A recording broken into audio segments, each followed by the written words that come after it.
मैले सुरु गरेँ है त फेरि। Hello guys, welcome back. यो चाहिँ हाम्रो एपिसोड 4 हो।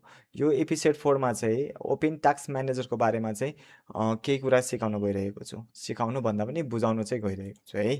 अब यो टास्क म्यानेजर भन्ने बित्तिकै चाहिँ के बुझ्नु पर्यो भन्दाखेरि चाहिँ कन्ट्रोल सिफ्ट ई इएससी भनेर दिएको छ, स्केप की भनेर दिएको छ। यो चाहिँ कुन बेला काम लाग्छ भन्दाखेरि यसलाई चाहिँ मैले कसरी बुझाउने भन्दाखेरि चाहिँ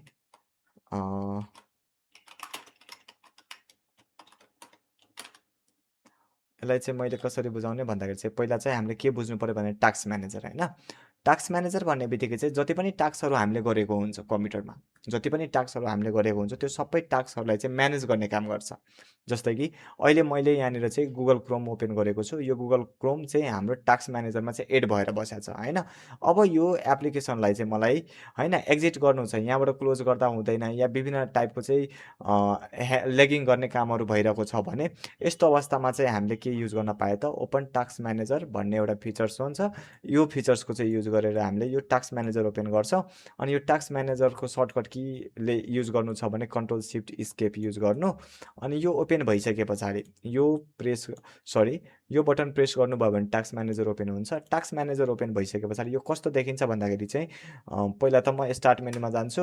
अनि यहाँनिर TASKMANAGR भनेर म सर्च गरेर यहाँनिर चाहिँ इन्टर गर्छु। एउटा तरिका यो भयो होइन। अनि अर्को तरिका भनेको चाहिँ यहाँनिर यो देख्न सक्नु भइसक्यो होला। यो भनेको टास्कमा कति धेरै एप्लिकेसन चाहिँ ओपन छ यसमा है।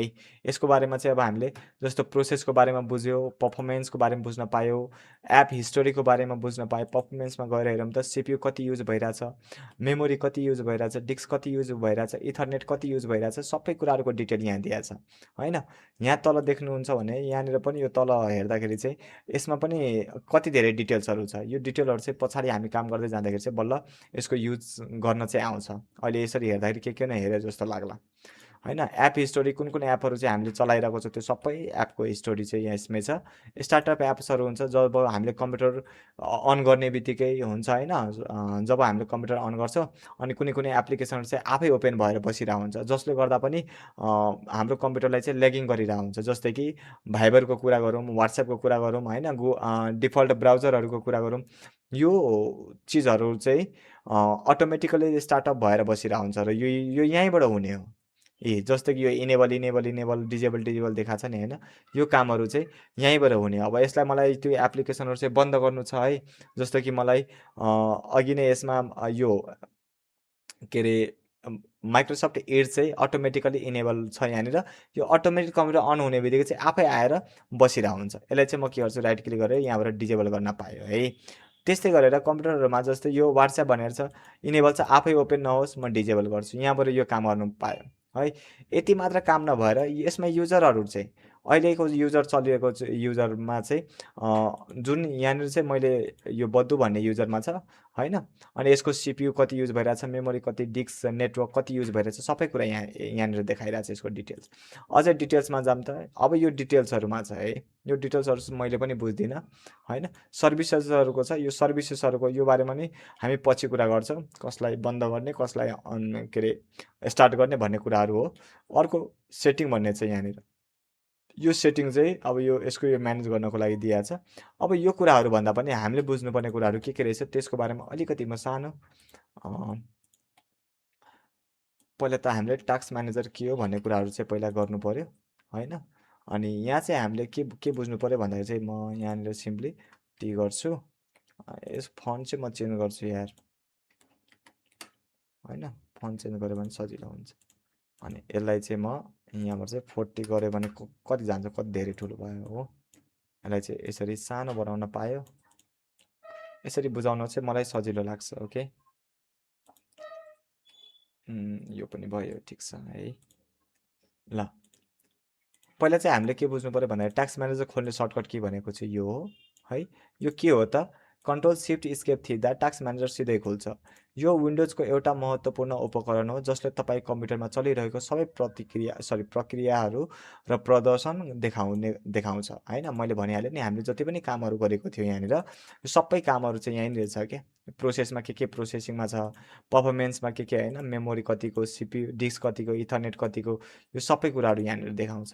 यो कामहरू हेर्नु छ भने चाहिँ हामी यहाँबाट आएर हेर्न सक्छौँ है।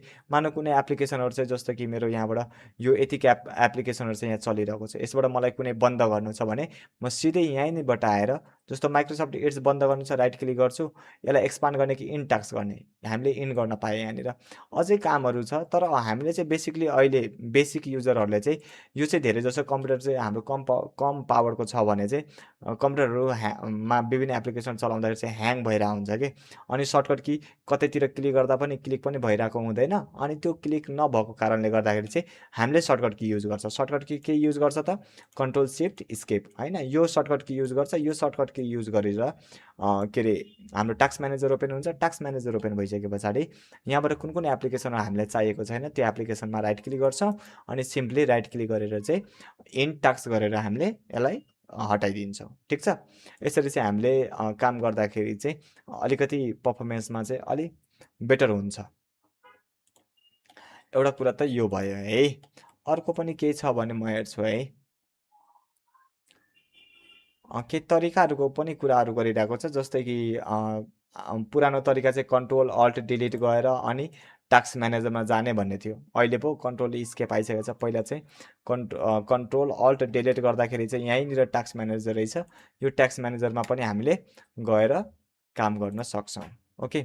अर्को टास्क बारमा पनि हाम्रो यहाँनिर चाहिँ यहाँ राइट क्लिक गऱ्यो भने चाहिँ यहाँ टास्क बारमा टास्क म्यानेजर भन्ने छ। यो विन्डोज 11 चाहिँ यहाँबाट हजुरको चाहिँ धेरै आउँछ भने टास्क म्यानेजर भनेर खोज्नु होला। यो तरिकाहरू चाहिँ हामीले बुझ्नुपर्ने हुन्छ है। अर्को चाहिँ हाम्रो सर्टकट की भन्ने चाहिँ विन्डोज प्लस आर गर्ने किबोर्डबाट। अनि त्यसपछि हामीले के हाल्नु पऱ्यो भने टिएएसके एमजिआर हो है। टिएएसके एमजिआर गरेर इन्टर गऱ्यो भने हाम्रो टास्क म्यानेजर ओपन हुन्छ। आई होप हजुरहरूले यो टास्क म्यानेजर पनि बुझ्नुभयो होला। यसले हजुरलाई पक्कै पनि हेल्प गर्छ। अब यसले कुन बेला हेल्प गर्छ भन्दाखेरि जबसम्म तपाईँको कम्प्युटर ह्याङ चल्दैन, जबसम्म तपाईँलाई एप्लिकेसनहरूले दुःख दिँदैन त्यतिन्जेलसम्म चाहिँ यसको युजै आउँदैन क्या। यसको युज त्यतिखेर मात्रै आउँछ जब तपाईँ कम्प्युटरमा विभिन्न टाइपको ल्यागिङ हुने, ह्याङ्गिङ हुने होइन, एप्लिकेसनहरू ओपन गर्दाखेरि चाहिँ नखुल्ने, एकदमै ढिलो मतलब ढिलो खुल्ने होइन, यस्तो टाइपको एक्टिभिटिजहरू चाहिँ भइरहेको छ भने हामीलाई सर्टकट की युज गर्नु पऱ्यो। कन्ट्रोल सिफ्ट इएससी बटन युज गर्छौँ अनि टास्क म्यानेजर ओपन हुन्छ र त्यहाँबाट चाहिँ अब आफूलाई चाहेको अनुसार चाहिँ पर्फर्मेन्सहरू चेन्ज गर्छ। ओके। आई थिङ्क यो भिडियो पनि